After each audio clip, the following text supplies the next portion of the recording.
zat yang begitu penting, engkau zat yang menciptakan langit dan bumi, engkau zat yang memberi rizki, yang bikin air, bikin oksigen, semua kebutuhan manusia, kemudian mereka tidak kenal engkau. Ini tidak fair. Jadi beliau itu tiap malam itu ngumpat. Ini enggak fair dunia ini. Engkau yang begitu penting pencipta langit bumi, engkau begitu penting yang menciptakan air, menciptakan kebutuhan manusia, kemudian mereka tidak kenal engkau. Ini tidak fair. Ini tidak benar. Jadi sering marah gitu. Karena sampean nggak bisa bayangkan kan, apapun hebatnya presiden atau menteri atau rektor atau kiai itu nang desa nggak dikenali statusnya, diundang lek apa ning dilek itu gak keren blas. Karena ya sama kan, misalnya Habib Soleh Alatos, muridnya Said Umar punya Mbah Mun, terus nang desa diundang pening dilek itu kan gak keren blas. Awal dari keren tetap dikenal. Nah kemudian orang itu tidak kenal Allah. Makanya terus beliau sujud berkali-kali, ya Allah, sama siapa munajatnya beliau? Innahu la yahzununi alla ara ahadan fil ardi ya'buduka ghairi. Jadi cara Kiai Sarang namanya innahu sak temene kelakuan la yahzunu, yektene nyusano ni ing ingsun, nyusano banget karena pakai lam taukid.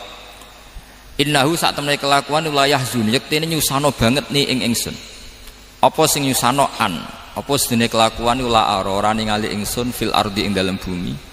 Ahad dan ing wong suwiji ya'budu kang nyembah sapa ahad ka ing panjenengan ghairi saliyane ingsun.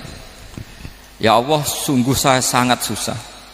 Karena engkau zat yang begitu penting, kemudian yang tahu kalau engkau Tuhan itu hanya saya. Sampean ngenes gak misalnya ada orang melihat saya itu marhafid kemudian tidak tahu kalau beliau orang alim. Sampean sebagai muridnya ngenes gak? Ngenes kan? Ada orang memperlakukan Mbah Mun tidak tahu kalau beliau seorang alim alama. Kita sebagai santrinya ngenes gak? Ngenes. Lah ini Allah yang Tuhan, kemudian orang tidak ada yang memperlakukan dia sebagai Tuhan, bahkan nyebut saja tidak mau. Itu ketersiksaannya Nabi Ibrahim. Kalau kita kan tersiksa mergo ora duwe, ora payu rabi, sing wis payu rabi ra iso wayo, ya gitu. Macam-macam kesulitan. Itu jadi apa jadi wali itu sudah berat, karena orientasinya agak tentang Allah tapi tentang diri sendiri. Ana sing susah proposal ragu ya Mas Angkop. Macam-macam. Artinya Nabi Ibrahim itu orang yang benar-benar Khalil Rahman. Beliau tersiksa ini karena dunia dianggap gak fair. Masa Allah zat yang begitu penting kemudian mereka enggak tahu. Maka awal dari nubuah itu apa? Menaukan al-i'lan, mempermaklumatkan Allah di alam raya ini. Makanya enggak ada nabi kecuali memaklumatkan diri. Saya dulu awal-awal Habib Soleh mau nyai saya bilang orang alim itu harus ngaku kalau alim, Habib juga harus ngaku kalau Habib. Yang orang miskin tidak usah ngaku sudah konangan. Wong elek ora usah ngaku wis ketora elek. Sudah. Karena agama ini pertama yang menolong itu memaklumatkan. Sehingga pertama Nabi jadi Nabi dari Gua Hira, pertama apa? Cara saiki nggih kira-kira memaklumatkan. Tapi reso dibahasano jumpa pers. Tapi yang jelas pertama yang dilakukan Nabi setelah di Gua Hira apa? Memaklumatkan diri kalau beliau adalah Nabi. Sehingga dikumpulkan semua, terus beliau memaklumatkan diri kalau saya ini Nabi. Karena nggak ada artinya Allah kalau tidak dimaklumatkan. Terus makanya di Quran itu kalau menyebut Allah atau menyebut kebenaran selalu dimulai dengan kata fa'lam, harus dingertikan. Kita ngerti kemudian mengertikan ke orang lain. Makanya saya sering dulu bilang ke Habib Soleh, nggak boleh orang soleh menyembunyikan diri. Karena nanti kalau orang-orang soleh menyembunyikan diri, sing zuhara ala wajhil ardi adalah sesuatu yang nggak benar. Coba misalnya gini, orang bisa terhibur lewat dangdutan, terhibur lewat maksiat. Sementara orang nggak bisa terhibur lewat thala al-badru alaina, asyraqal qaunub dihaja dan sebagainya.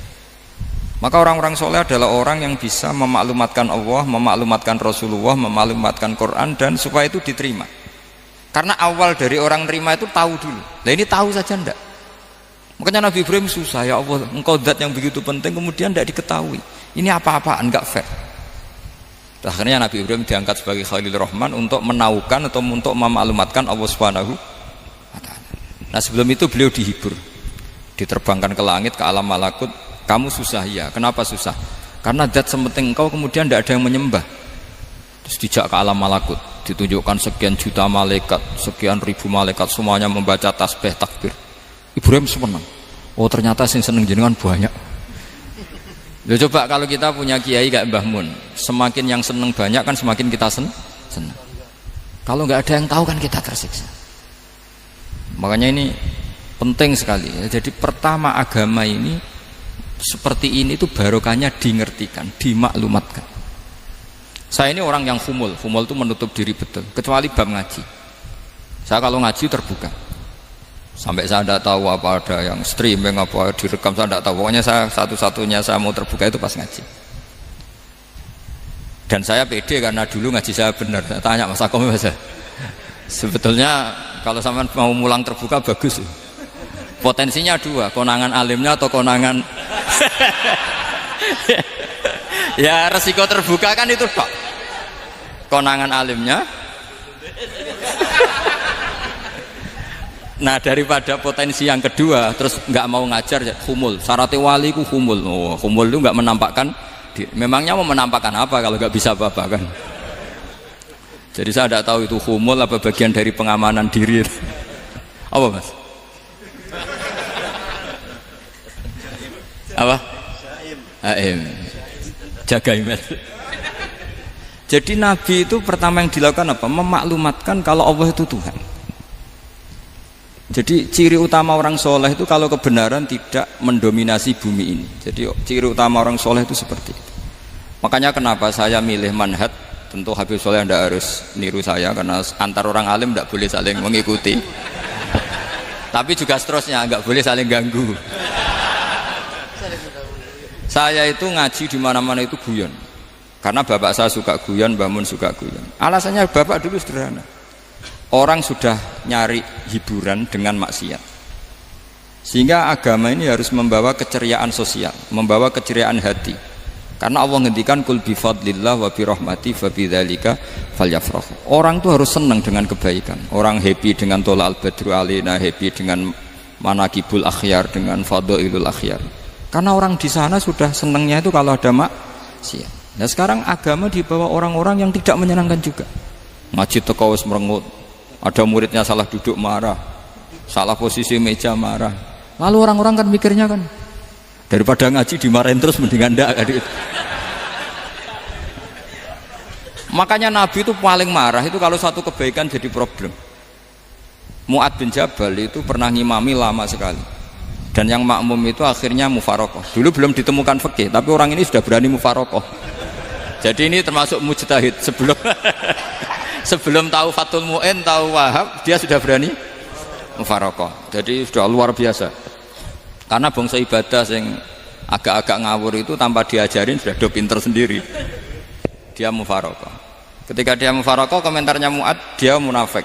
Sholat belum selesai kok mufarokoh. Singkat cerita Mu'ad melaporkan itu ke Rasulullah.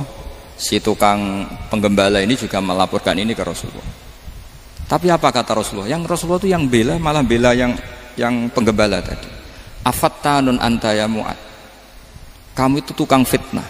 Agama ini kalau kamu model begitu orang lari. Basyiru wala tunafiru, yassiru wala tu'asiru. Padahal ini baca Quran panjang, harusnya kan ibadah. Tapi karena ini menjadi problem sosial, orang menjadi tidak nyaman jamaah. Itu sudah disalahkan Nabi. Karena tadi kalau agama ini jadi problem, maka masalah besar. Makanya sifat dasar Rasulullah apa khafiful maunah, biayanya murah. Makanya saya ngaji di mana-mana ya suka seperti ini. Mejanya enggak jelas, pengunjungnya juga enggak jelas. Semakin kacau semakin baik kira-kira. Ini pengunjungnya juga seperti ini kan. Nanti sampean yang pidato, jadi tak beri hak gue jelek saya ini namanya aqamaddin. Kalau faman tarokaha fakot. Jadi pilihannya kalau gak aqamaddin ya ada medin. Jadi kenapa banyak kiai yang ceria? Karena tadi satu-satunya cara kita menandingi hegemoni maksiat adalah pembawa taat itu ceria. Karena orang itu mesti mencari kebahagiaan. Sebab itu para nabi itu mengajarkan agamanya dengan cara yang bahagia. Misalnya mangqala la ilaha illallah dakhalal jannah. Nabi tidak ngendikan gini, mangqala la ilaha illallah terus sholatnya benar, puasanya benar, belajarnya benar, jadi kiainya benar. Wah itu kalau itu panjang sekali, banyak yang nggak masuk surga. Sementara kubu yang lain kampanye sudah tenang bersama bapaknya di surga. Lah kita kampanyenya, kon sholat ra mesti ditompo, puasa ra mesti ditompo. Wes repot, syaratnya ditompo ikhlas wangel, kowe ra bakal iso. Berarti maknane kan ra bakal mlebu swarga. Akhirnya wong kan mikir, wis salat tetep ra swarga, poso tetep ra swarga, mendingan ra salat. Jadi kita ini kan bersaing sama kampanye sebelah gitu. Makanya saya milih manhaj pokoknya Islam apik. Tapi bukan berarti saya menyepelekan aturan-aturan dalam salat, karena yang kampanye itu sudah banyak. Biasanya kiai-kiai sing kereng kampanye tentang sing kereng-kereng ini. Itu saya manfaatkan, ya sudah, itu bagian jenengan. Jadi orang itu harus mikir. Agama Kristen itu diterima di Eropa di mana-mana. Di antara sebabnya adalah karena orang dijamin masuk surga. Orang mau kayak apa faseknya tetap kalau mati bersama. Kita enggak. Sudah kiai, sudah mulang terus masih didoain. Semoga amal baiknya diterima, amal buruknya masih ngeper apa? Dan itu santri saya nanti kalau ziarah saya tuh, ya Allah ampuni Gus Bah ampuni.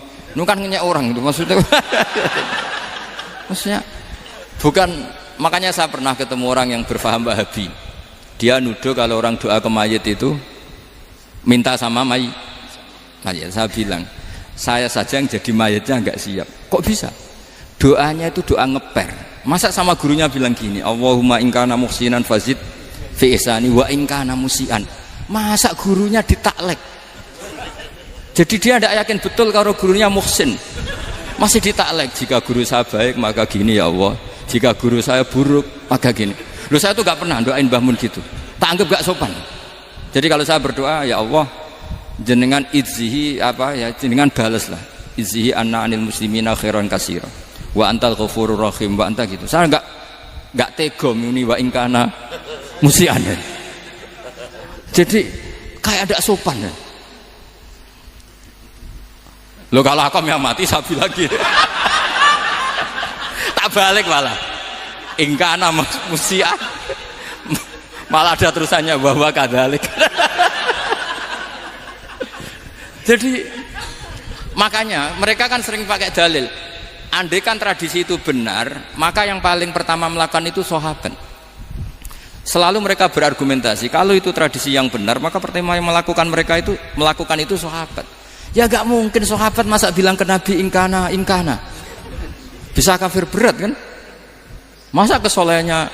Loh andai kan Abdul Qadir wafat di mana ini ngomong ini? Beduk. Saya tidak akan berdoa seperti itu. Oh bisa marah Abdul Qadir Jailani. Masa kesalahan beliau di ingkana musinan sama ingkana musinan. Jadi orang tuh harus mikir. Jadi saya dengan bukan berarti Gus Bah bid'ah menciptakan doa baru. Ini bukan urusan menciptakan. Orang yang punya sopan spontan seperti itu. Ini bukan urusan modifikasi doa Anda. Makanya kenapa para nabi itu tidak disolati dengan cara seperti itu, langsung assalamualaikum ya Rasul, assalamualaikum ya Abu Bakrin, assalamualaikum ya Umar. Enggak mungkin kita mengatakan ya Abu Bakrin, ya Allah ingkana. Masa Abu Bakar diingkana? Kalau dia bukan, kalau beliau ashabu Rasulillah pasti orang Sayyid itu dzurriyyatu Rasulillah, pasti al-tahirin al-mutahhari. Guru-guru kita ini guru-guru kita. Jadi tolong doa itu. Nah, kalau terpaksa doa wa ingkana musian, anggap saja hafalnya hanya itu, tapi jangan dijiwai apa? Jangan apa? Dijiwai. Kalau ditanya, "Lho Gus ini orang soleh kok doanya wa ingkana musian?" Itu kan guru jenengan. Apalku ikut tok. Tapi ora usah dimaknani, apa? Karena sekali dimaknani nanti kan. Jadi ini urusan etika, urusan rasa. Saya teruskan ya. Karena jadi saya mohon sekali, apa-apa itu ada aturannya. Ada aturannya. Ya tentu kita ikut masal saja. Semua selain Nabi, selain para wali kita nggak apa-apa. Doa wa ingkana musinan, ingkana musian. Tapi di hati kita sebetulnya ketika mengatakan ingkana musian itu, coro Jawa hanya rapalan. Rapalan itu ya sudah ngomong saja, tapi nggak usah apa. nggak usah dijiwai ya.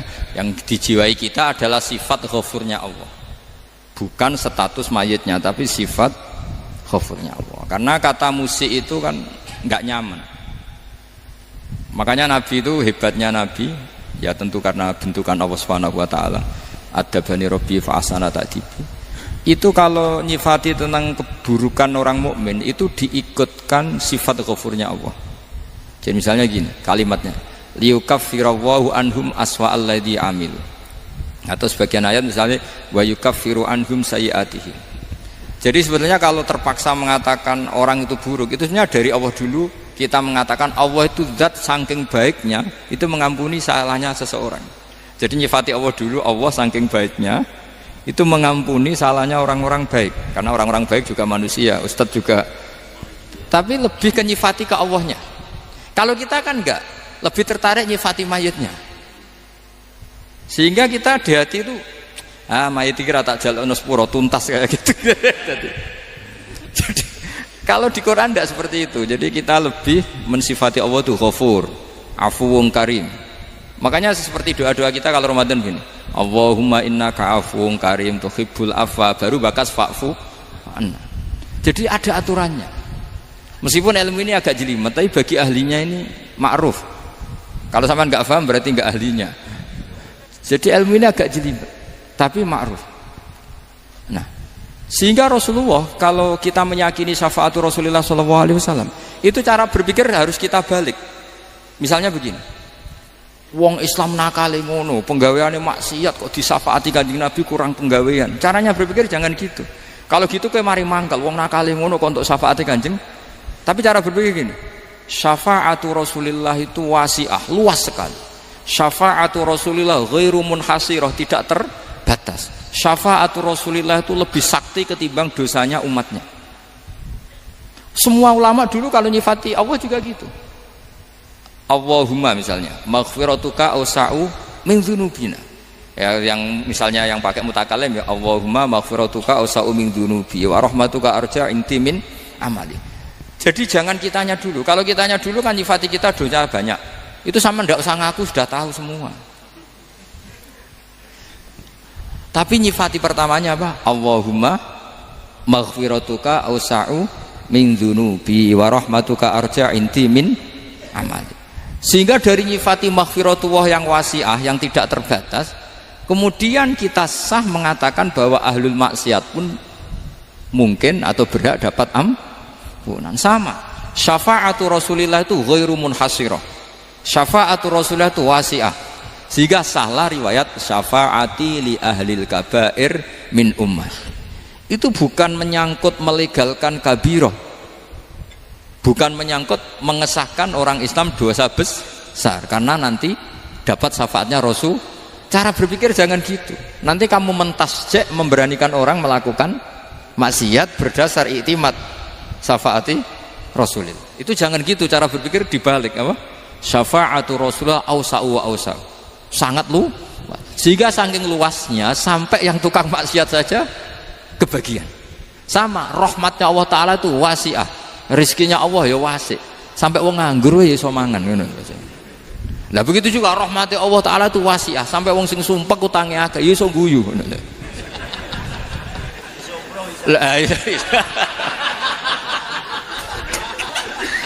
Tapi kalau dibalik, misalnya saya diprotes kiai, saya pernah juga diprotes, Gus umat kok mbok latih guyu, padahal mereka maksiate akeh, hutange akeh, gini-gini.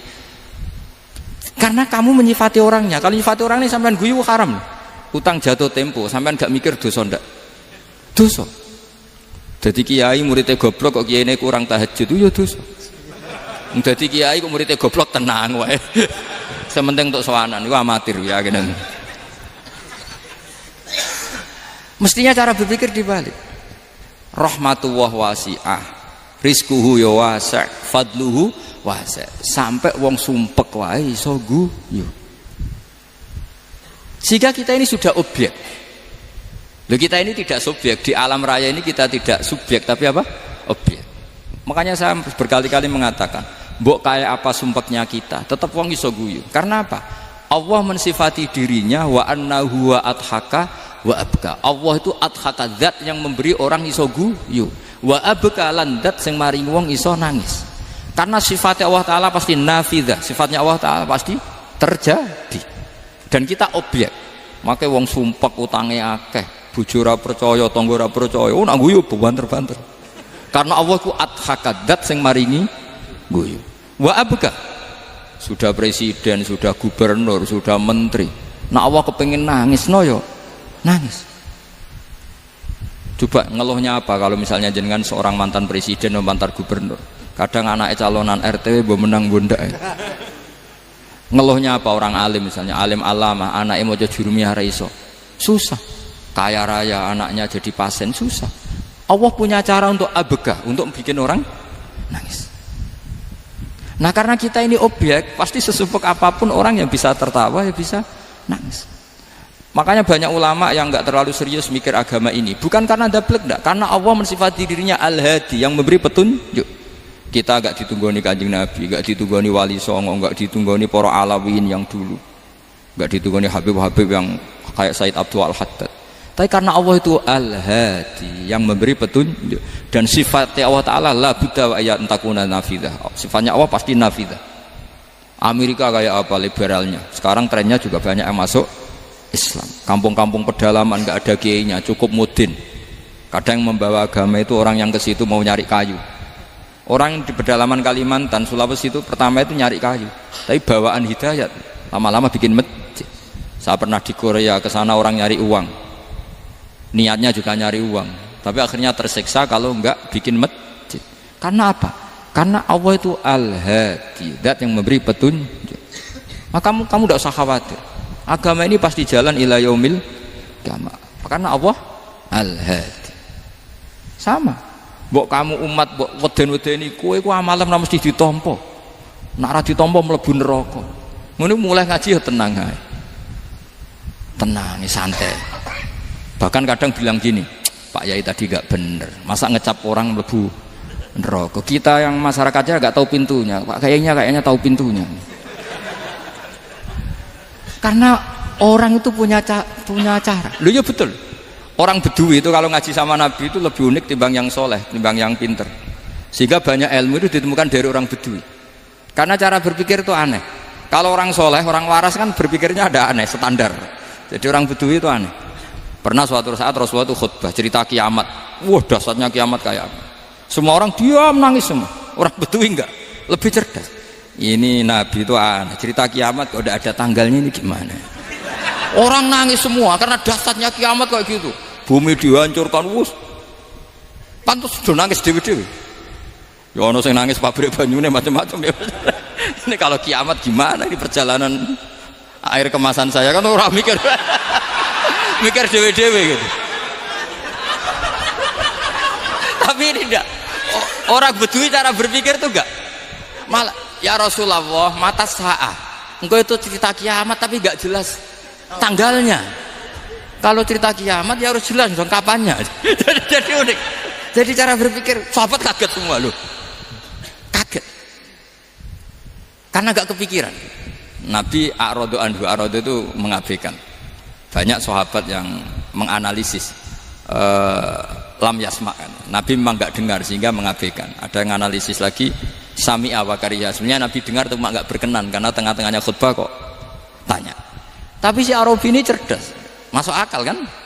Misalnya mau pilihan presiden, orang mesti tanya kapan kan gitu. Ya kan?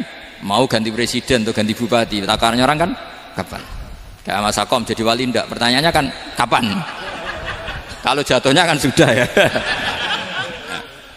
Sehingga tanya, mata sa'ah ya Rasulullah. Lama-lama Nabi diangen-angen, bener juga orang ini. Saya cerita kiamat kok gak jelas kapannya. Ini Nabi menjawab. Tapi karena Nabi orang-orang yang sangat pinter, tanya balik, ma'atattalaha. Lalu kalau kamu berani tanya kiamat kapan, saya tanya balik, ya persiapan kamu apa? Jawabnya santai saja. Fa wallah ma'atattalaha kabira sholatin wala siyamin walakinni uhibbuka ya Rasulullah. Saya enggak menyediakan apa-apa, sholat saya biasa aja, maksudnya standar. Ya kira-kira 5 waktu pas. Ya jenis saya lah kira-kira gitu. Wala kabira siyamin, dan saya puasa ya standar saja pas. Walakin uhibbuka ya Rasulullah. Tetapi saya mencintai engkau ya Rasulullah. Jawabannya Nabi apa? Almar'u ma'aman ahabba. Sebagian riwayat anta ma'aman ahbabta. Jadi hadis itu populer tuh barokahnya wong desa tadi. Andai kan dia punya etika, maka sowan dulu tanya 4 mata. Itu jadi hadis ahadi. Tapi barokahnya dia selonong di depan umum. Zaman Nabi khutbah itu jadi hadis mutawatir. Jadi kadang barang baik itu barokahnya orang yang enggak baik. Maksudnya su'ul adab. Tanya gitu kan su'ul. Tapi itu barokah. Akhirnya hadis itu mutawatir karena didengar ribuan sahabat yang mendengarkan khutbahnya Rasulullah. Tapi kalau hadis itu satu-satu kan khossoni bidzalika Rasulullah, khossoni bidzalika Rasul, itu nanti jadi hadis ahadi yang kualitasnya jauh di bawah hadis mutawatir. Jadi barokahnya orang su'ul adab itu ya ada. Karena Allah yang mendesain ini. Akhirnya kata sahabat, kata Anas bin Malik, mereka itu mangkelnya bukan main sama Arabi tadi karena tanya nggak sopan sama Rasulullah. Tapi setelah Nabi jawab almar ma'aman ahabba fama farihu bisyai'in farahahum bidzalika badal. Mereka tidak pernah senang dengan hadisnya Nabi sesenang riwayat almaru ma'aman ahabba. Barokahnya Arabi Bedui. Makanya saya sebagai kiai ini Bedui saya tak pertahankan ila yaumil qiyamah. Karena umat ini pernah terbarokahi oleh orang apa? Bedui. Barokah su'ul adab tadi. Jadi mohon ini supaya majelis ini kan majlisul iltorti Rasulullah, coba terlatihlah mengatakan Allah itu subjek, Allah itu al-fa'ilul mukhtar, Allah itu al-fa'ilul mukhtar, Allah itu yang menentukan alam ini. Dan Allah mensifati dirinya wa annahu huwa adhaka wa abka. Allah itu zat yang memberi orang itu bisa tertawa. Dan Allah juga yang memberikan orang itu bisa menangis. Mbok kayak apa kamu neror umat, amal nggak mesti diterima gini-gini. Ternyata neng majelis nangis ya, mulai guyu. Kadang guyu-guyune ngenyek tenane. Daripada apa ya agak-agak merodok orang yang dohirnya beda dengan batinnya, nggak perlu distatuskan seperti itu. Ya sudah biasa saja. Jadi, nah, fi muqaddimihim, imam besar dalam manhaj ini namanya Abul Hasan apa? Asyadzili. Abul Hasan Asyadzili itu kalau ada orang tanya gini, Beb saya ini susah, sholat saya tidak mesti diterima Allah gini-gini, marah. Enggak usah. Kafa bika jazaan an radiyaka laka ahlan. Sudah kamu ditakdir pernah sujud itu sudah keren. Saya itu andaikan dapat kabar dari malaikat bahwa sholat kamu tidak diterima, saya tidak susah. Bukan karena sombong. Pernah ditakdir sholat sujud ning Allah itu keren. Kayak apa malunya kita ketemu Allah kemudian kita di bumi tidak pernah sujud. Makanya cara Abul Hasan Asyadzili kowe ora usah mikir salatem ditampa taro ora usah mbok mikir. Kowe ditakdir tau sujud itu hebat. Kafa bika jazaan an radiyaka laka ahla. Cukup kamu mendapat balasan dari Allah kamu pernah ditakdir sujud. Gak perlu ngaji alim alama, nggawa sawi ngalor ngidul jalalain keren. Paling gak malaikat pernah melihat kamu, nggawa tak kitab gede. Gak penting pahammu gak penting karena isra bakat paham Mas. Jadi Abul Hasan Asyadzili adalah orang yang dan itu Al-Hasani ya, dan itu Al-Hasani. Makanya macam-macam kita yang Al-Husaini sudah kita punya Faqih Muqaddam, punya banyak lah. Di Al-Hasani yang paling populer diantaranya adalah Abul Hasan Asyadzili. Beliau tuh kalau ngendikan sesuatu itu positif terus. Termasuk itu ketika ada orang resah sholat saya diterima ndak, kata beliau wes sing support nak ditakdir tahu sujud. Saya itu sebetulnya kadang-kadang yang miris, wes sholatku tompo ta ora, tapi saya sangat sadili, sangat sadili. Saya nggak pernah berdoa ya Allah ibadah kami jenengan terima ndak, karena takut kalau doa gitu keterusan itu terus ditompo ora ya, akhirnya keterusan gitu, akhirnya ngenes. Masa orang pernah sujud ngenes? Lama-lama gini setan masuk. Apa artinya saya sujud ternyata gak diterima? Lu wong kawula kok iskal tentang pernah sujud. Itu kan ibarat gini, kamu ngasih uang sama orang tua kamu, misalnya Habib Soleh ngasih uang Habib Ali, terus apa artinya tak kasih kemudian beliau tidak terima kasih, itu kan lucu. Terima kasih tidak terima kasih seorang anak ngasih orang tua itu keren. Makanya saya bangga dengan Habib Soleh ketika beliau mengumrohkan Habib Ali, sudah mendaftarkan haji Habib Ali. Gak usah mikir diterima apa enggak. Wes keren, itu sudah perilaku yang keren, yang hebat. Makanya saya sering ada orang mau cerai tanya saya, Gus saya ini cerai gak, istri saya kurang ajar gini. Gak usah. Tapi bojo kula judes. Uang di bojo iku wis keren, paling gak kowe ra darani jomblo.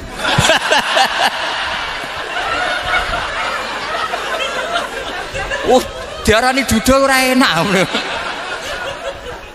Wes luwe sabar ndi diarani duda mek diarani bojo judes.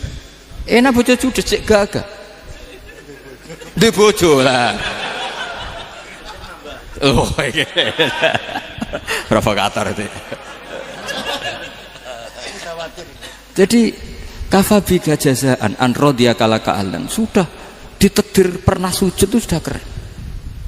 Dulu ulama ala hadan nampak. Ulama dulu cara berpikir seperti itu. Makanya ulama dulu kalau nafsiri wasjud waqtarib sudah pernah sujud. Di Quran enggak pernah ada ayat wasjud lan sujudo sira ingkana kada wa kada ing kunta mutayakinan biqabuli sujudi. Kan ada sujud ya sujud saja, enggak usah mikir makbul apa enggak makbul. Sudah kalau sujud pasti waqtarib. Terus saya sebenarnya ya sebagai orang ya kadang wedi, salatku ditompo ta ora. Tapi kalau keterusan nanti ada was-was yang mengatakan opo artine sholat. Lu tuh kan ngeri seorang hamba sing uripe ning bumine Allah kemudian menyoal pernah sholat hanya karena takut gak diterima. Itu kan geblek banget. Biasa jenis kiai yang di partai itu.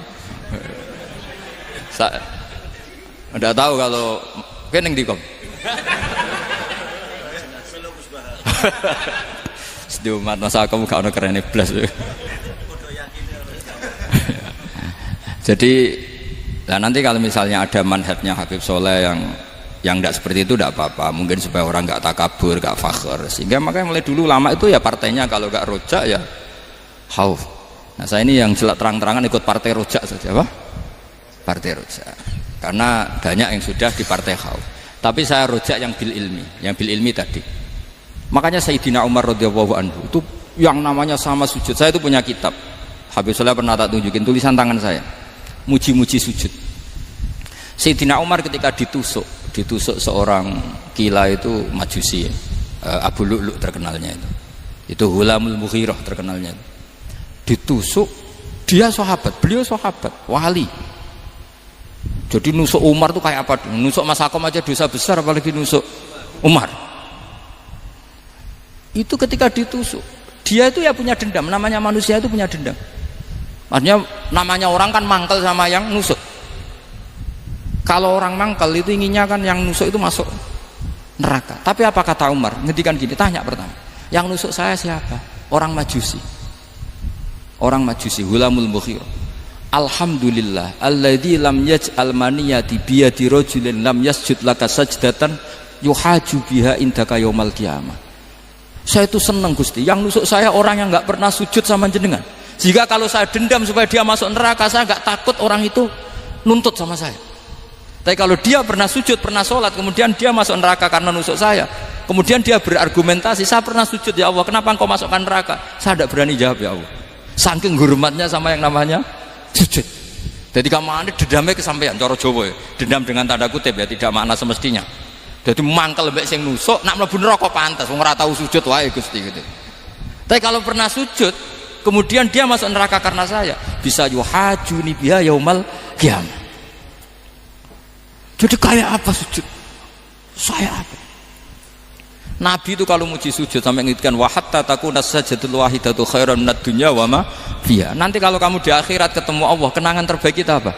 Di dunia pernah sujud. Keren kan? Cara ning pondok wis tau bayar seharian lho. Cara sowan kiai tau ngamplopi Mas. Wis go jajan. Nah tapi kadang setan itu masuk tadi. Apa artinya sujud gak mesti ditompo, apa artinya sowan Habib ngaturi ra mesti ditompo, ngaturi kiai. Akhirnya ada ketakutan. Nah kalau ketakutan ini berlebihan lama-lama, ma faidatus sujud. Wah itu sudah buruk sekali wong hamba kok tanya ma faidatus sujud. Lah ini di pentingnya mazhab-mazhab Syadzili. Jadi saya ngaji agak-agak uraan itu amdan. Kalau ini watak sudah, bukan. Jadi uraan itu ada dua. Ada yang amdan bismil ilm, ilmunya banyak terus milih manhaj. Insya Allah saya partai itu. Ada yang uraan bakat Mas. Ada ya? Ada apa banyak? Nah sebetulnya khauf juga gitu Bim. Ada khauf itu karena ilm.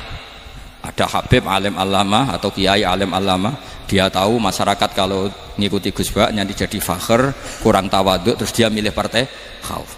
Lah yang buruk itu ada kiai yang milih khauf pancen dari awalnya sati cilik ya. jenisnya wis ati.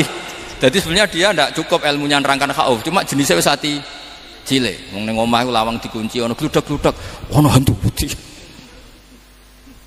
Jadi ya sama, yang bawa rojak bisa bawaan dablek, yang bawa khauf bisa saja bawaan ati cilik. Nah kita ingin yang bawa rojak ya bismil ilm, yang bawa khauf juga bismil ilm. Ya ono teh Mas, wong sing ati gede, mengene dua blek, tapi enggak bawaan rojak, memang bawaan dablek. Ada yang ati cilik tapi bawaan khauf. Jadi mengatakan khauf tapi sebetulnya bawaan ati cilik. Nah kita inginnya ndak, kalau rojak ya bismillah kayak Abdul Hasan Asyadili, kalau yang kampanye khauf kayak Sayyid Abdul Haddad bawaan apa? Ilm. Sehingga kita ini kul inni ala bayyinatin mir rabbi, semua itu berdasar ilmu sing jelas welo-welo. Makanya semua nabi memaklumatkan apa? Kul inni ala bayyinatin mir rabbi. Jadi semua ilmu syaratnya apa? Bayinah itu kebenaran ilmiah sing jelas welo-welo. Makanya itu yang disebut Allah Subhanahu wa taala mensifati kekasihnya yaitu Nabi Muhammad sallallahu alaihi wasallam, lam yakunil ladzina kafaru min ahlil kitabi wal musyrikina munfakkina hatta ta'tiyahumul bayyinah rasulun minallah yatslu suhufam mutahhar. Niku Kanjeng Nabi saking cerdase meneh tek wong Islam, wong musyrik, wong kafir ngerti logika yang dibangun Nabi saja kuat infikak dari kemusyrikannya. Makanya disebut munfakin. Orang-orang musyrik, orang-orang kafir tidak munfakin, tidak tercerabut dari akar akidahnya hatta ta'tiyahumul bayyinah. Itu siapa? Rasulun minallah yatslu suhufam mutahhar. Masyhur itu debatnya Nabi dengan orang-orang musyrik. Mereka bilang, "Ya Muhammad, kita ini urusannya banyak, kasusnya banyak. Lalu Anda mengajarkan ke Tuhan satu. Masa urusan banyak cukup Tuhan satu? Itu enggak fair Muhammad. Aja'alal alihata ilaha wahida inna hadza la syai'un ujab. Urusan kita banyak, masyakil kita banyak, muskilah kita banyak. Kalau Tuhannya satu tidak cukup Muhammad." Nabi dengan santainya memberi penjelasan. Ya sudah gini saja. Kalau kamu jadi budak atau pembantu, majikan kamu banyak. Semuanya merintahkan kamu, semuanya bikin aturan untuk kamu. Kamu suka enggak? Ya enggak suka Muhammad. Kalau majikan kita banyak repot. Ya sudah, Tuhan kamu itu majikan kamu. Kalau banyak perintahnya beda-beda kamu pusing. Ya udah Mat, Tuhannya satu aja Mat. Karena Nabi bayina, orang itu bisa dibalik-balik pikirannya. Dan makanya disebut daraballahu masalah rajulan fihi syuraka'u mutasyakisuna wa rajulan salamal lirajul hal astawiyani masalah alhamdulillah. Jadi Nabi itu kalau adu argumentasi itu luar biasa. Jadi segampang itu Nabi memberi apa? Argumentasi. Karena beliau adalah al-hujjatul balighah. Jadi Nabi itu gak pernah kalah. Pernah Nabi debat sama orang Yahudi, Muhammad, saya ini turunan Ibrahim, kita ini Israel ya, kita tahu Israel adalah turunan Nabi. Israel nama lain dari Yakub, Yakub bin Ishak bin Ibrahim. Padahal Yakub ini punya anak namanya Yahuda, makanya Yahuda bin Yakub bin Ishak bin. Kita ini yang mirip Ibrahim, bukan kamu. Tapi orang Yahudi itu nggak apal nasabnya, sehingga mereka bilang kita ini saking baiknya Ibrahim saja pengikut kita. Terus digojlok oleh Nabi. Ibrahim itu buyute Yahuda, makanya digojlok, ha antum ha ulai hajatum fi malakum bi ilm falimatu hajuna fi ma laysa lakum bi ilm. Kita adu debat itu sudah ilmiah, kenapa kamu menjadi tidak ilmiah? Kenapa Muhammad? Terus Allah menurunkan wa ma unzilatit taurat wal injilu illa min ba'di afala ta'qilun. Artinya gini, kalau Ibrahim dikatakan Ibrahim Yahudiyah, itu sama dengan saya berkali-kali podo karo sampean misalnya ngendikan Bazubair itu pengagumnya Gus Roji misalnya. Padahal Gus Roji bin Ubab bin Maimun bin Zubair, misalnya Gus Roji bin Kiai Haji Ubab bin Kiai Haji Maimun bin Kiai Haji Zubair. Nah Ibrahim itu kan Yahuda bin Yakub bin Ishak bin Ibrahim. Terus mereka bilang Ibrahim itu pengikut Yahudi. Itu kan kebalik-balik. Kayak Habib Hasan itu pengagum Habib Soleh. Kan Habib Hasan rohnya ini gimana, ini sih mbahnya kok dianggap. Nah sehingga orang Yahudi ketika Nabi berdebat beda dengan Nabi Muhammad SAW. Ketika ditanya kenapa kamu yakin agama tauhid, millata abi, karena ini agama nenek moyang saya, millata abikum apa? Ibrahim. Jadi jelas akhirnya orang Yahudi ngerti. Ya kan sama dengan mengatakan tadi Pak Karno itu pengagum Puan Maharani, kan aneh nggak kalimat itu? Mbah Hasyim Asy'ari itu pengagum Gus Dur, gak lucu. Itu debat. Jadi Nabi itu orang yang bayinah. Bayinah itu kalau menerangkan kebenaran itu bahkan orang kafir pun bisa infikak, bisa munfakin, tercerabut dari akar kekafiran. Nabi itu mudah sekali merubah logika. Makanya di Quran sering ada kata aro'aitum, karena memang tadi. Nah saya mohon apapun pilihan anda rojak kayak Abdul Hasan Asadili tadi. Ketika orang resah sujudnya diterima apa enggak, sholatnya diterima apa enggak, beliau bisa berargumentasi betapa pentingnya sujud. Wes sajom kowe iku kawula, tahu sujud iku keren. Saman bayangkan betapa malunya kita kalau kita ketemu Allah kemudian di dunia enggak pernah. Lho paribasane kula mlebu swarga lah iku isin. Mlebu swarga tapi ning donya ora tahu isin. Sama seperti kowe di guru saurip-uripmu ora tahu salam templek isin. Kira-kira seperti meskipun salam template ora penting ya ora penting tuh misalnya soleh salam template 50.000 duwe wis akeh ngono nah Mas Akom penting kudu rokok itu bukan nilainya kok betapa malunya kita. Saya dulu mau sarang andai kan tidak pernah khidmah sama malu tenan sebagai apa santri. Makanya Sayyidina Umar ketika beliau dibunuh orang itu pertanyaan pertama dia pernah sujud enggak pernah. Andai kan dia pernah sujud, maka saya tidak berani masukkan dia masuk neraka. Takutnya dia protes sama Allah, ya Allah saya pernah sujud, kenapa harus di neraka? Atau Umar ditanya Allah gini, Umar, kue ridho wong sing tahu nyembah aku, kemudian dia di neraka. Kayak apa? Jadi makanya Umar ketika wafat ketika alhamdulillah alladzi lam yaj'al maniyati biyadi rajulin lam yasjud laka sajda. Ya jadi saya mohon sekali jadi majelis ini sebuah majelis mubarak, caranya tauhidnya dibenarin ya, tauhidnya dibenarin. Jadi Allah itu adhaka wa abka, Allah itu al-hadi, Allah itu ar-razzaq. Sehingga menteri ekonomi mbok salah rumusillah wong tetep mangan. Mergo Allah itu ar-razzaq. Mbok negara dikelola keliru lah wong tetep mangan, wong Allah itu ar-razzaq. Kiai rada akeh sing di masalah. Tapi ya tetep agama ini jalan. Lho andai kan syaratnya agama ini kiai ini bener. Wah ya repot. Kowe iso bayangno Mas Akom bener terus. Tapi agama ini berkali-kali coba di TV itu banyak nyun sewu, ada ustadz, ada kasus apa, ada kiai, kadang ada masalah hukum. Agama ini jatuh enggak masalah. Padahal di TV itu sudah dinasionalkan kan, ada kiai terlibat kasus hukum atau ustadz tertangkap karena melakukan apa gitu. Tapi enggak ngefek karena agama ini bi hifdzillah wa bi riayatillah. Sama.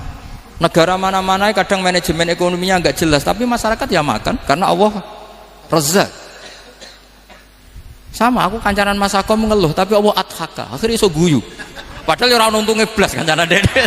Tapi karena Allah itu adhaka. Nah kita dengan istri yang kita cintai, dengan keluarga kadang nangis. Karena Allah itu zat yang bisa memberi abka. Wa annahu wa adhaka wa abka. Terus wa annahu wa amata wa ahya. Kita tidak ingin mati, ya mati saja karena kita objek.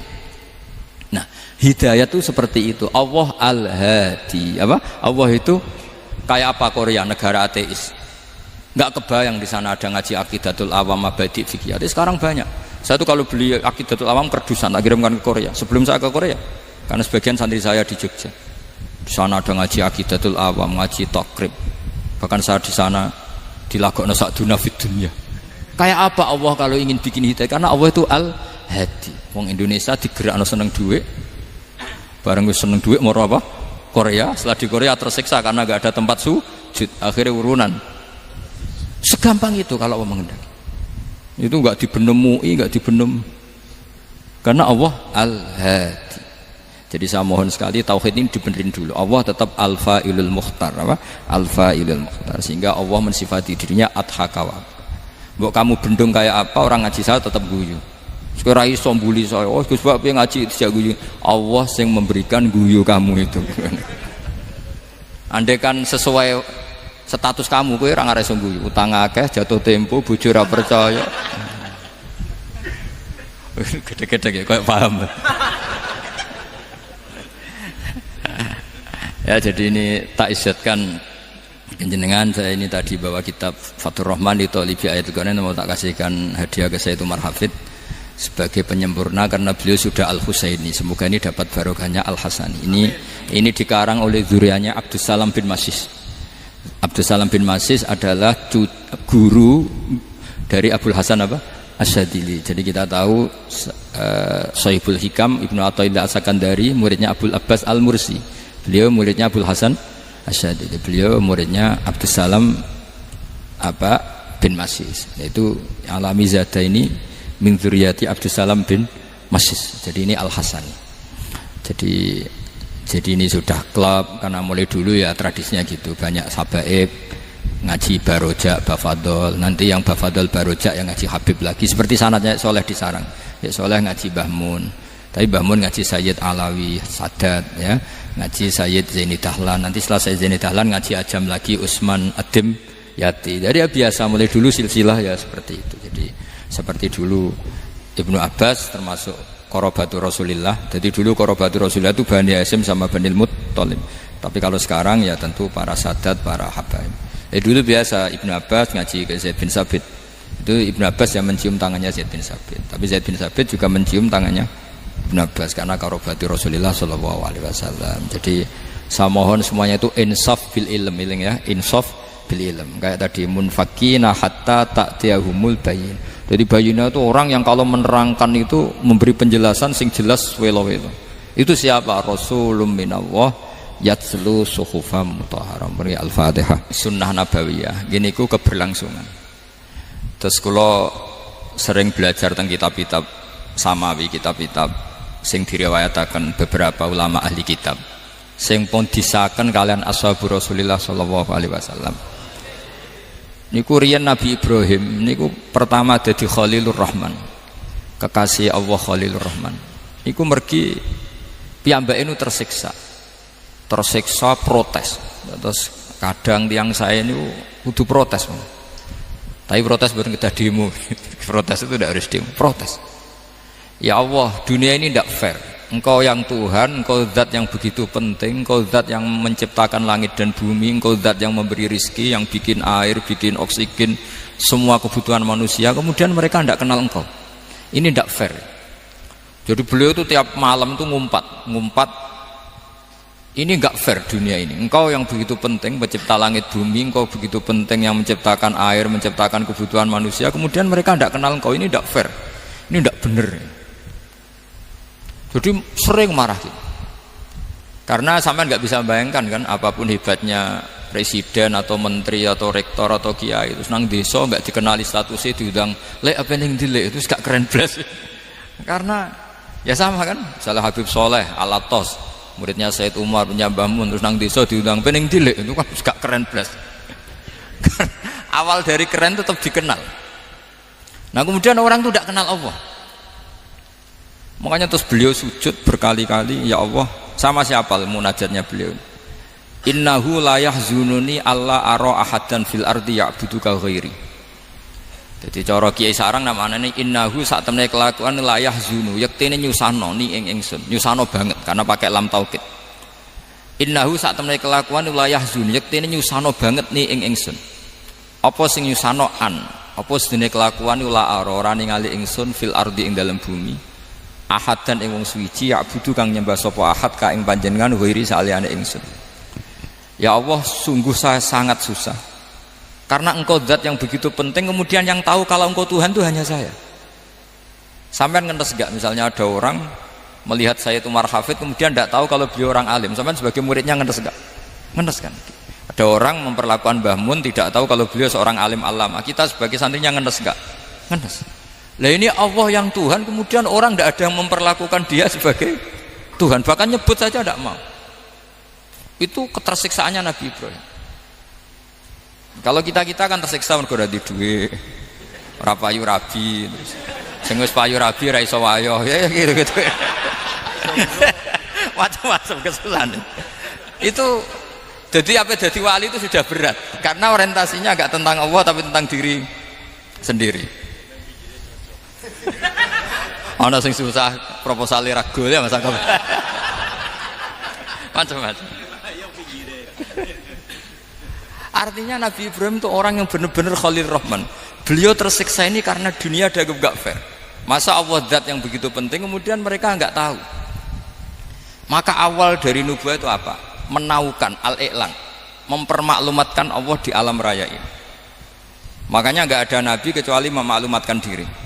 Saya dulu awal-awal Habib Soleh mau nyai, saya bilang orang alim itu harus ngaku kalau alim, Habib juga harus ngaku kalau Habib. Yang orang miskin tidak usah ngaku, sudah konangan. Wong elek ora usah ngaku, wis ketara elek. Sudah. Karena agama ini pertama yang menolong itu memaklumatkan. Sehingga pertama Nabi jadi Nabi dari Gua Hira, pertama apa? Cara saiki nggih kira-kira memaklumatkan. Tapi reso dibahasano jumpa pers. Tapi yang jelas pertama yang dilakukan Nabi setelah di Gua Hira apa? Memaklumatkan diri kalau beliau adalah Nabi. Sehingga dikumpulkan semua, terus beliau memaklumatkan diri kalau saya ini Nabi. Karena nggak ada artinya Allah kalau tidak dimaklumatkan. Makanya di Quran itu kalau menyebut Allah atau menyebut kebenaran selalu dimulai dengan kata fa'lam, harus dingertikan. Kita ngerti kemudian mengertikan ke orang lain. Makanya saya sering dulu bilang ke Habib Soleh, nggak boleh orang soleh menyembunyikan diri. Karena nanti kalau orang-orang soleh menyembunyikan diri, sing zuhara ala wajhil ardi adalah sesuatu yang nggak benar. Coba misalnya gini, orang bisa terhibur lewat dangdutan, terhibur lewat maksiat. Sementara orang nggak bisa terhibur lewat thala al-badru alaina, asyraqal kaunu bihaja dan sebagainya. Maka orang-orang soleh adalah orang yang bisa memaklumatkan Allah, memaklumatkan Rasulullah, memaklumatkan Quran, dan supaya itu diterima. Karena awal dari orang terima itu tahu dulu. Nah ini tahu saja ndak. Makanya Nabi Ibrahim susah, ya Allah, engkau zat yang begitu penting kemudian tidak diketahui. Ini apa-apaan, enggak fair. Akhirnya Nabi Ibrahim diangkat sebagai Khalil Rahman untuk menaukan atau untuk memaklumatkan Allah Subhanahu wa ta'ala. Nah sebelum itu beliau dihibur, diterbangkan ke langit, ke alam malakut. Kamu susah ya, kenapa susah? Karena zat sementing engkau kemudian tidak ada yang menyembah. Terus dijak ke alam malakut, ditunjukkan sekian juta malaikat, sekian ribu malaikat, semuanya membaca tasbih takbir. Ibrahim senang. Oh ternyata sing seneng jenengan banyak. Loh, coba kalau kita punya kiai kayak Mbah Mun, semakin yang seneng banyak kan semakin kita seneng. Kalau nggak ada yang tahu kan kita tersiksa. Makanya ini penting sekali. Jadi pertama agama ini seperti ini tuh barokahnya dingertikan, dimaklumatkan. Saya ini orang yang humul itu menutup diri betul, kecuali bab ngaji. Saya kalau ngaji terbuka. Sampai saya tidak tahu apa ada yang streaming apa direkam, saya tidak tahu. Pokoknya saya satu-satunya saya mau terbuka itu pas ngaji. Dan saya pede karena dulu ngaji saya benar. Saya tanya Mas Akom, sebetulnya kalau sampean mau mulang terbuka bagus. Potensinya dua, konangan alimnya atau konangan. Ya resiko terbuka kan itu Pak. Konangan alimnya. Nah daripada potensi yang kedua terus nggak mau ngajar, humul. Syaratnya wali ku humul. Oh, humul itu nggak menampakkan. Memangnya mau menampakkan apa kalau nggak bisa apa-apa kan? Jadi saya tidak tahu itu humul apa bagian dari pengamanan diri. Apa Mas? Apa? Aim. Jaga iman. Jadi Nabi itu pertama yang dilakukan apa? Memaklumatkan kalau Allah itu Tuhan. Jadi ciri utama orang soleh itu kalau kebenaran tidak mendominasi bumi ini. Jadi ciri utama orang soleh itu seperti itu. Makanya kenapa saya milih manhaj. Tentu Habib Soleh tidak harus niru saya karena antar orang alim tidak boleh saling mengikuti. Tapi juga seterusnya nggak boleh saling ganggu. Saya itu ngaji di mana-mana itu guyon. Karena bapak saya suka guyon, Mbah Mun suka guyon. Alasannya bapak dulu sederhana. Orang sudah nyari hiburan dengan maksiat. Sehingga agama ini harus membawa keceriaan sosial, membawa keceriaan hati. Karena Allah ngendikan kul bi fadlillah wa bi rahmati fa bidzalika falyafrahu. Orang tuh harus senang dengan kebaikan. Orang happy dengan thala al-badru alaina, happy dengan manaqibul akhyar, dengan fadhailul akhyar. Karena orang di sana sudah senangnya itu kalau ada maksiat. Nah sekarang agama dibawa orang-orang yang tidak menyenangkan juga. Ngaji teko wis merengut. Ada muridnya salah duduk marah, salah posisi meja marah. Lalu orang-orang kan mikirnya kan, daripada ngaji dimarahin terus mendingan ndak kan. Makanya Nabi itu paling marah itu kalau satu kebaikan jadi problem. Mu'ad bin Jabal itu pernah ngimami lama sekali. Dan yang makmum itu akhirnya mufarokoh. Dulu belum ditemukan fikih, tapi orang ini sudah berani mufarokoh. Jadi ini termasuk mujtahid sebelum sebelum tahu Fathul Mu'in, tahu Wahab, dia sudah berani mufaraqah. Jadi sudah luar biasa. Karena bangsa ibadah yang agak-agak ngawur itu tanpa diajarin sudah do pinter sendiri. Dia mufaraqah. Ketika dia mufaraqah, komentarnya Mu'ad, dia munafik. Salat belum selesai kok mufaraqah. Singkat cerita Mu'ad melaporkan itu ke Rasulullah. Si tukang penggembala ini juga melaporkan ini ke Rasulullah. Tapi apa kata Rasulullah? Yang Rasulullah itu yang bela, malah bela yang penggembala tadi. Afattanun anta ya Mu'ad. Kamu itu tukang fitnah. Agama ini kalau kamu model begitu orang lari. Basyiru wala tunafiru, yassiru wala tu'asiru. Padahal ini baca Quran panjang, harusnya akan ibadah. Tapi karena ini menjadi problem sosial, orang menjadi tidak nyaman jamaah, itu sudah disalahkan Nabi. Karena tadi, kalau agama ini jadi problem, maka masalah besar. Makanya sifat dasar Rasulullah apa khafiful maunah, biayanya murah. Makanya saya ngaji di mana-mana ya suka seperti ini. Mejanya enggak jelas, pengunjungnya juga agak jelas. Semakin kacau semakin baik kira-kira. Ini pengunjungnya juga seperti ini kan. Nanti sampean yang pidato, jadi tak beri hak gue jelek saya ini namanya aqamaddin. Kalau faman taroka fakot. Jadi pilihannya kalau gak aqamaddin ya ada medin. Jadi kenapa banyak kiai yang ceria? Karena tadi satu-satunya cara kita menandingi hegemoni maksiat adalah pembawa taat itu ceria. Karena orang itu mesti mencari kebahagiaan. Sebab itu para nabi itu mengajarkan agamanya dengan cara yang bahagia. Misalnya mangqala la ilaha illallah dakhalal jannah. Nabi tidak ngendikan gini, mangqala la ilaha illallah terus sholatnya benar, puasanya benar, belajarnya benar, jadi kiainya benar.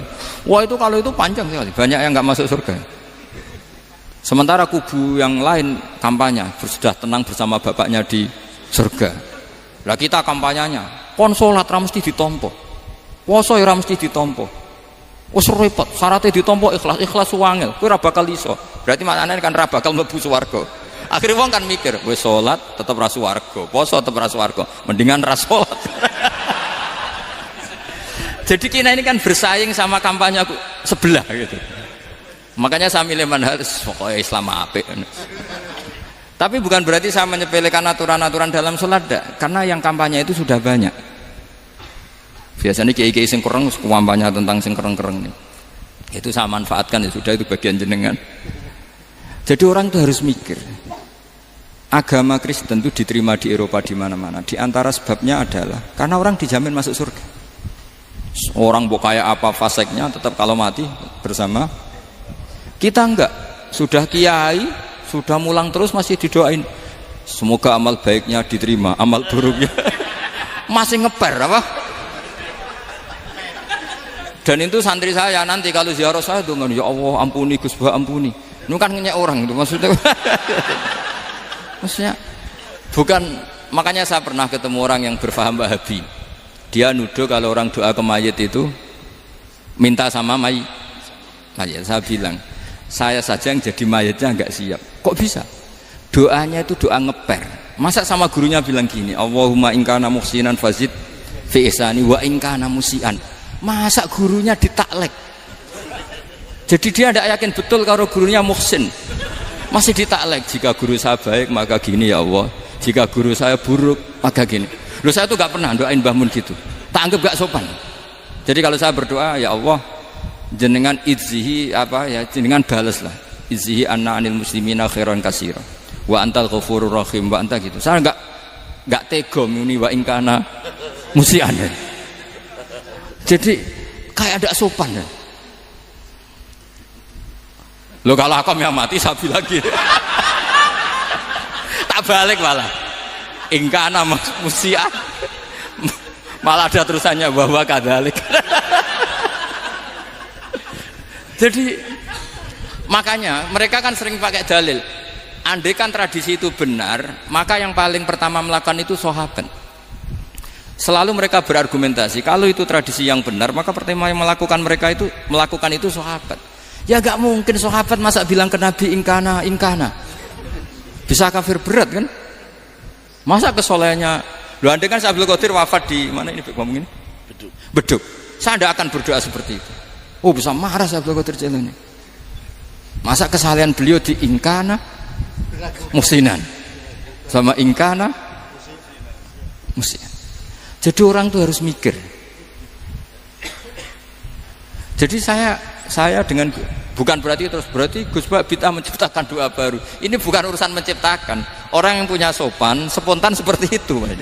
Ini bukan urusan modifikasi doa Anda.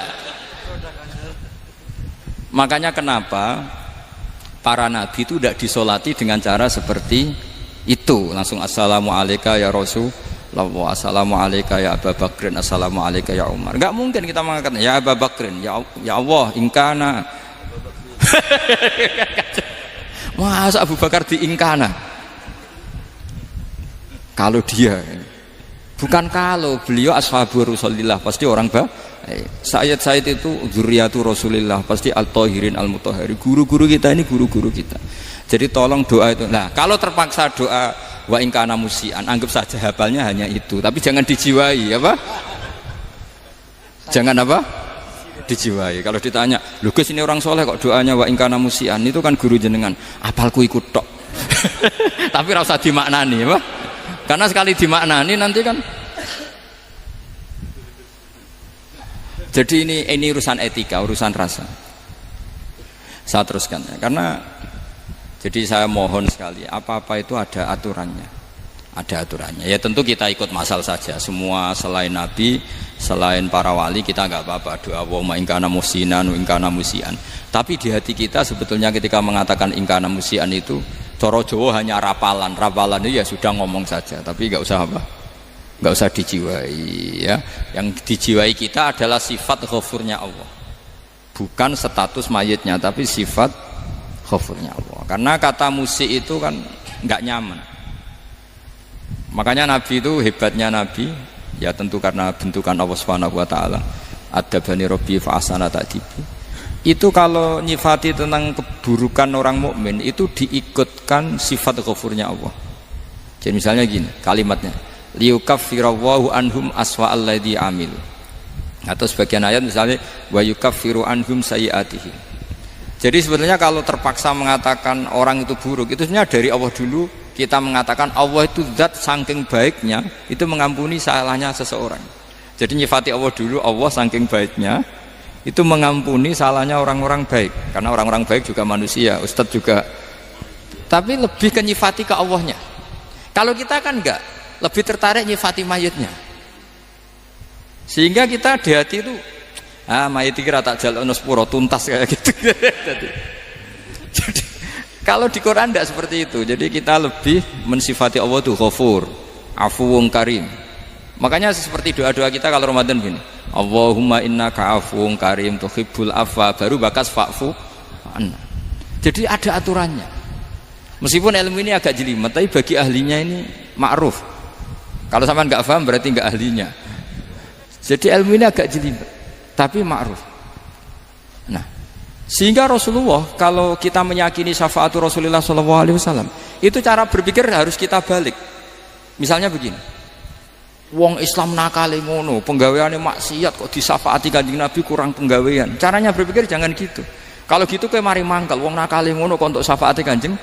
Tapi cara berpikir gini, syafaatu Rasulullah itu wasi'ah, luas sekali. Syafaatu Rasulullah ghairu munhasirah, tidak terbatas. Syafaatu Rasulullah itu lebih sakti ketimbang dosanya umatnya. Semua ulama dulu kalau nyifati Allah juga gitu. Allahumma misalnya maghfiratuka awsa'u min dzunubina. Ya, yang misalnya yang pakai mutakalim ya Allahumma maghfiratuka awsa'u min dzunubi wa rahmatuka arja inti min amali. Jadi jangan kitanya dulu. Kalau kitanya dulu kan nyifati kita dosa banyak. Itu sama ndak usah ngaku sudah tahu semua. Tapi nyifati pertamanya apa? Allahumma maghfiratuka awsa'u min dzunubi wa rahmatuka arja inti min amali. Sehingga dari nyifati maghfiratullah yang wasi'ah, yang tidak terbatas, kemudian kita sah mengatakan bahwa ahlul maksiat pun mungkin atau berhak dapat ampunan. Sama syafaatu Rasulillah itu ghairu munhasirah, syafaatu Rasulillah itu wasi'ah, sehingga salah riwayat syafaati li ahlil kabair min ummah. Itu bukan menyangkut melegalkan kabirah, bukan menyangkut mengesahkan orang Islam dosa besar, karena nanti dapat syafaatnya Rasul. Cara berpikir jangan gitu. Nanti kamu mentasjek, memberanikan orang melakukan maksiat berdasar iktimat syafaati Rasulillah. Itu jangan gitu cara berpikir, dibalik apa? Syafaatu Rasulullah ausa'u wa ausa'u. Sangat luas. Sehingga saking luasnya sampai yang tukang maksiat saja kebagian. Sama rahmatnya Allah Ta'ala itu wasi'ah. Rizkinya Allah ya wasi'. Sampai wong nganggur ya iso mangan ngono. Nah begitu juga rahmatnya Allah Ta'ala itu wasi'ah, sampai wong sing sumpek utange akeh ya iso guyu.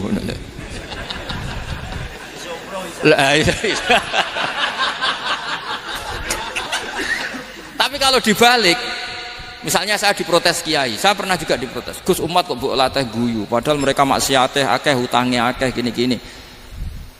Karena kamu menyifati orangnya. Kalau menyifati orang ini sampean guyu haram. Utang jatuh tempo, sampean gak mikir dosa ndak? Dosa. Jadi kiai muridnya goblok kok kiai ini kurang tahajud itu ya dosa. Jadi kiai kok muridnya goblok tenang wae.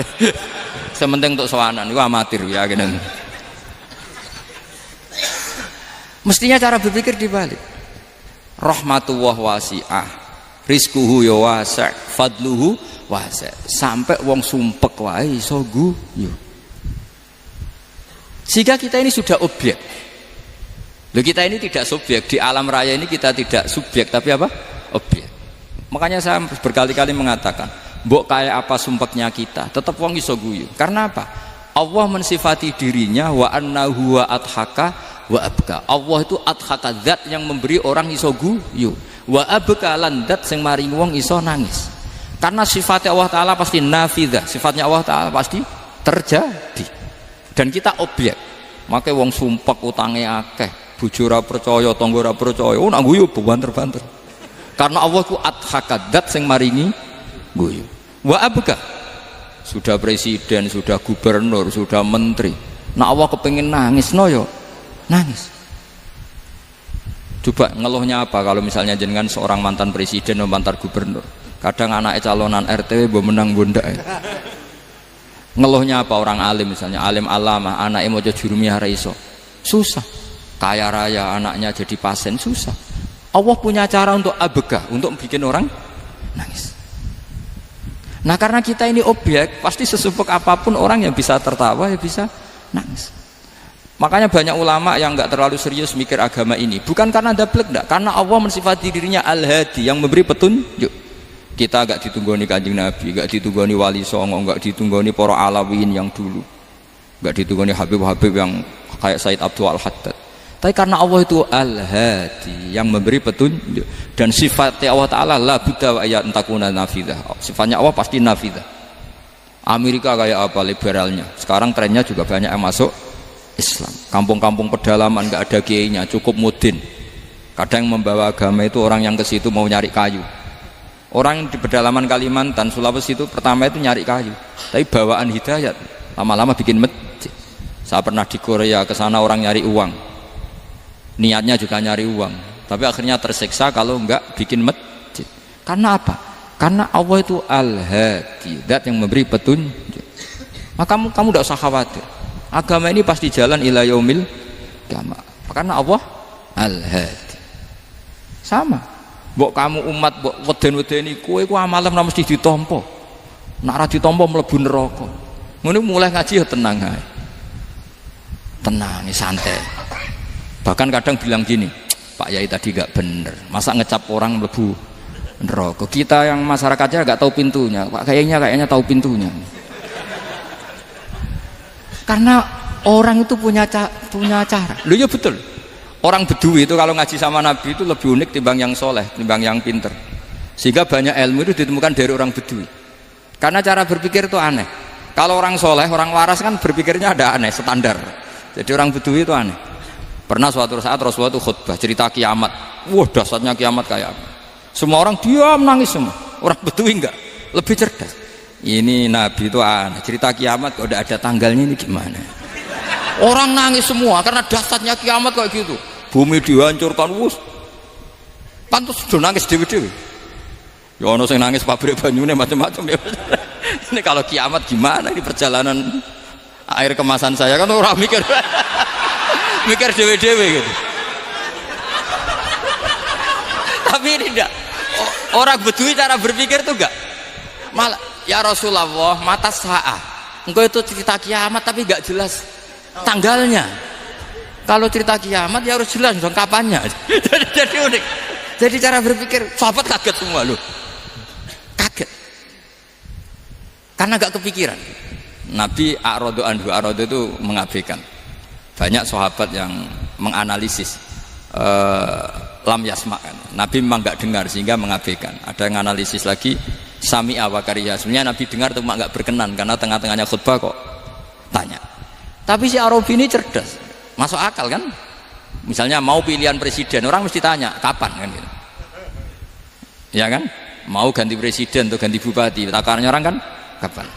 Kayak Mas Akom jadi wali ndak? Pertanyaannya kan kapan? Kalau jatuhnya kan sudah ya. Sehingga tanya, mata sa'ah ya Rasulullah. Lama-lama Nabi diangen-angen, bener juga orang ini. Saya cerita kiamat kok nggak jelas kapannya. Ini Nabi menjawab. Tapi karena Nabi orang-orang yang sangat pinter, tanya balik. Ma'atat talaha. Lalu kalau kamu berani tanya kiamat kapan, saya tanya balik. Ya persiapan kamu apa? Jawabnya santai saja. Fa wallah ma'atatullaha kabira sholatin wala siyamin walakinni uhibbuka ya Rasulullah. Saya enggak menyediakan apa-apa, salat saya biasa aja, maksudnya standar. Ya kira-kira 5 waktu pas. Ya jenis saya lah kira-kira gitu. Wala kabira siyamin, dan saya puasa ya standar saja pas. Walakinni uhibbuka ya Rasulullah. Tetapi saya mencintai engkau ya Rasulullah. Jawabannya Nabi apa? Almar'u ma'aman ahabba. Sebagian riwayat anta ma'aman ahbabta. Jadi hadis itu populer tuh barokahnya wong desa tadi. Andai kan dia punya etika maka sowan dulu tanya 4 mata. Itu jadi hadis ahadi. Tapi barokahnya dia selonong di depan umum. Zaman Nabi khutbah itu jadi hadis mutawatir. Jadi kadang barang baik itu barokahnya orang yang enggak baik. Maksudnya su'ul adab. Tanya gitu kan su'ul. Tapi itu barokah. Akhirnya hadis itu mutawatir karena didengar ribuan sahabat yang mendengarkan khutbahnya Rasulullah. Tapi kalau hadis itu satu-satu kan khossoni bidzalika Rasulullah, khossoni bidzalika Rasul, itu nanti jadi hadis ahadi yang kualitasnya jauh di bawah hadis mutawatir. Jadi barokahnya orang su'ul adab itu ya ada. Karena Allah yang mendesain ini. Akhirnya kata sahabat, kata Anas bin Malik, mereka itu mangkelnya bukan main sama Arabi tadi karena tanya nggak sopan sama Rasulullah. Tapi setelah Nabi jawab almar'u ma'aman ahabba fama farihu bisyai'in farahahum bidzalika batal. Mereka tidak pernah senang dengan hadisnya Nabi sesenang riwayat almar'u ma'aman ahabba. Barokahnya Arabi Bedui. Makanya saya sebagai kiai ini Bedui saya tak pertahankan ila yaumil qiyamah. Karena umat ini pernah terbarokahi oleh orang apa? Bedui. Barokah su'ul adab tadi. Jadi mohon ini supaya majelis ini kan majlisul iltorti Rasulullah, coba terlatihlah mengatakan Allah itu subjek, Allah itu al-fa'ilul mukhtar, Allah itu al-fa'ilul mukhtar, Allah itu yang menentukan alam ini. Dan Allah mensifati dirinya wa annahu huwa adhaka wa abka. Allah itu zat yang memberi orang itu bisa tertawa. Dan Allah juga yang memberikan orang itu bisa menangis. Mbok kayak apa kamu neror umat, amal nggak mesti diterima gini-gini. Ternyata neng majelis nangis ya, mulai guyu. Kadang guyu-guyune ngenyak tenane. Daripada apa ya agak-agak merodok orang yang dohirnya beda dengan batinnya, nggak perlu distatuskan seperti itu. Ya sudah biasa saja. Jadi, nah, fi muqaddimihim imam besar dalam manhaj ini. Namanya Abul Hasan apa? Asyadili. Abul Hasan Asyadili itu kalau ada orang tanya gini, Beb saya ini susah, sholat saya tidak mesti diterima Allah gini-gini, marah. Gak usah. Kafa bika jazaan an radiyaka laka ahlan. Sudah kamu ditakdir pernah sujud itu sudah keren. Saya itu andaikan dapat kabar dari malaikat bahwa sholat kamu tidak diterima, saya tidak susah. Bukan karena sombong. Pernah ditakdir sholat sujud ning Allah itu keren. Kayak apa malunya kita ketemu Allah kemudian kita di bumi tidak pernah sujud. Makanya cara Abul Hasan Asyadzili kowe ora usah mikir salatem ditampa ta ora usah mbok mikir. Kowe ditakdir tau sujud tuh hebat. Kafa bika jazaan an radiyaka laka ahlan. Cukup kamu mendapat balasan dari Allah kamu pernah ditakdir sujud. Gak perlu ngaji alim alama, nggawa sawi ngalor ngidul jalalain keren. Paling gak malaikat pernah melihat kamu, nggawa tak kitab kuwedi. Gak penting pahammu gak penting. Karena isra bakat paham ngono, Mas. Jadi Abul Hasan Asyadzili adalah orang yang dan itu Al-Hasani ya, dan itu Al-Hasani. Makanya macam-macam kita yang Al-Husaini sudah kita punya Faqih Muqaddam, punya banyak lah. Di Al-Hasani yang paling populer diantaranya adalah Abul Hasan Asyadzili. Beliau tuh kalau ngendikan sesuatu itu positif terus. Termasuk itu ketika ada orang resah sholat saya diterima ndak, kata beliau wes sing sempurna ditakdir tahu sujud. Saya itu sebetulnya kadang-kadang yang miris, wah sholatku tompo ta ora, tapi saya sangat